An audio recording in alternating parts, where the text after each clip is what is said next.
السلام عليكم ورحمة الله تعالى وبركاته. كنتمنى تكونوا بألف خير وبصحة جيدة. اليوم إن شاء الله غادي نشارك معكم تشيز كيك، مكونات اللي بسيطة بزاف، كيجي رائع جدا لا الشكل ولا المذاق. كنتمنى لكم فرجة ممتعة وندوزو على بركة الله المقادير وطريقة التحضير. بسم الله. عندي في المكونات 200 غرام ديال البسكوي اللي طحنته حتى ولا بهذا الشكل هذا. ممكن ديروا غير بلاستيكه وتدقدقوه مزيان. كنضيف ليه 100 غرام ديال الزبده، انا استعملت هنا زبده حيوانيه. وبالنسبه للبسكوي درت ماريا. تقدروا تستعملوا اي نوعيه بغيتو. صافي كنخلط مزيان الزبده مع البسكوي حتى كيتلبس ليا البسكوي مزيان بهذا الشكل هذا. وبالنسبه للكميه ديال الزبده راه كتختلف على حسب النوعيه ديال البسكوي اللي استعملته. كاين البسكوي اللي كيحتاج الزبده بزاف وكاين اللي اصلا كيكون ميدم.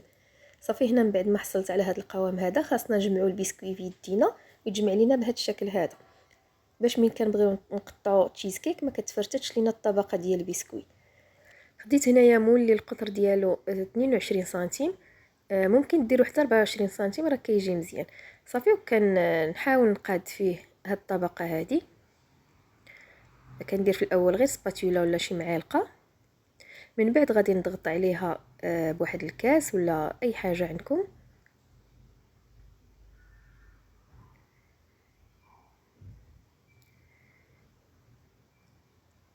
حاولوا تضغطوا على هاد الطبقه مزيان بهاد الطريقه هذه باش كتماسك.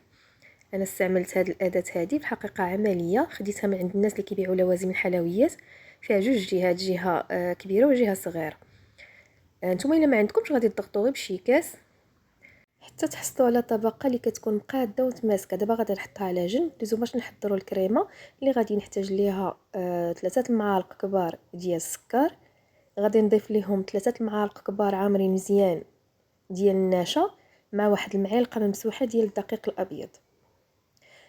ضفت كيس ديال سكر فاني، وغادي نبقى نضيف الحليب تدريجيا وانا كنحرك حتى كتذوب ليا النشا والسكر بهذا الشكل هذا. بالنسبه للحليب عندي 600 مليلتر. صافي من بعد ما ضفت الكميه كامله غادي نرد هاد المكونات فوق النار مع التحريك المستمر. ما تحيدوش يديكم من هاد الكريمه حتى كتصبح بهذا الشكل هذا كما كتلاحظوا. دابا غادي نضيف ليها واحد العلبه ديال بيرلي، درت الزرق ممكن ديروا الخضر، وغادي نزيد واحد المعلقه كبيره عامره ديال جبن كريمي اللي تقدروا تعوضوه ب3 ديال الكيريات، وإلا ما كانش تقدروا تستغناو عليه طبعا. صافي غادي نحرك مزيان حتى كيذوبوا ليا هاد المكونات وسط الكريمه. ضيفوهم مع الكريمه باقا سخونه باش كيذوبوا.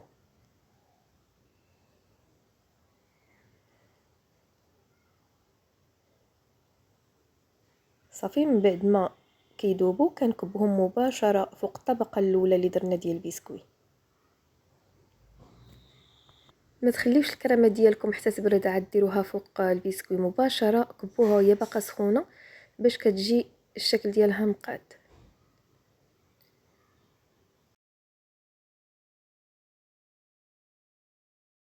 صافي كنقاد الكريمه بهذه الطريقه هذه. من بعد غادي نغطيها بواحد البلاستيكه اللي كتكون ملامسه للكريمه، وغادي ندخلها للثلاجه واحد الساعه، نخليوها حتى كتبرد وتماسك. عاد كنحضروا الطبقه الثالثه اللي غادي نديرو من الفوق.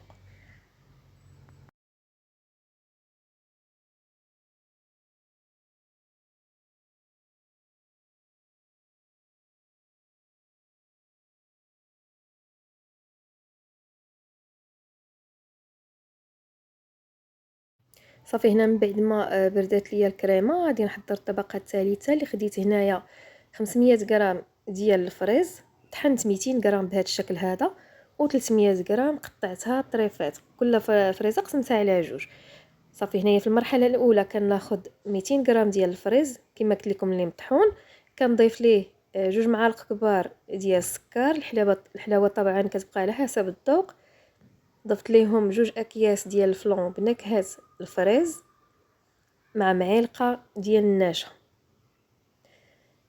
غادي نخلط هاد المكونات بهذا الشكل هذا حتى كتذوب ليا النشا. بالنسبه للفريز راه من بغيت نطحنو ضفت ليه واحد المعلقه ديال الماء باش كيتطحن ليا بسرعه. صافي هنا من بعد ما كنخلط هاد المكونات غادي نرد المقله ديالي فوق النار مع التحريك المستمر حتى كتبدا تغلي هاد الصلصه. كنحس بها بدات كتختر شويه او تعقاد كما غادي تلاحظوا.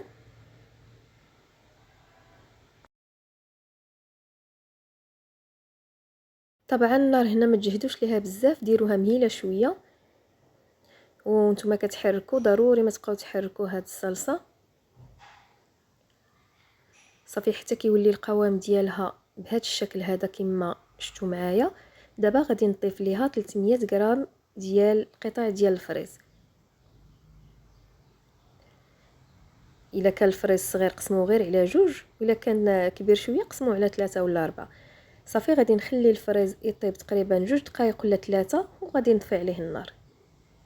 ما طيبوش بزاف باش ما يتعجنش ليكم، خاصنا دوك القطع يبقاو باينين فوق التشيز كيك. صافي دابا غادي نطفي النار وغادي ندوز مباشره، غادي نفرغ هاد طبقه فوق الكريمه من بعد ما بردات. طبعا غادي نحاول نقادها وغادي نخليها فوق سطح العمل حتى كتبرد. من بعد غادي ندخلها للثلاجه 30 دقيقه ونرجع معكم ان شاء الله.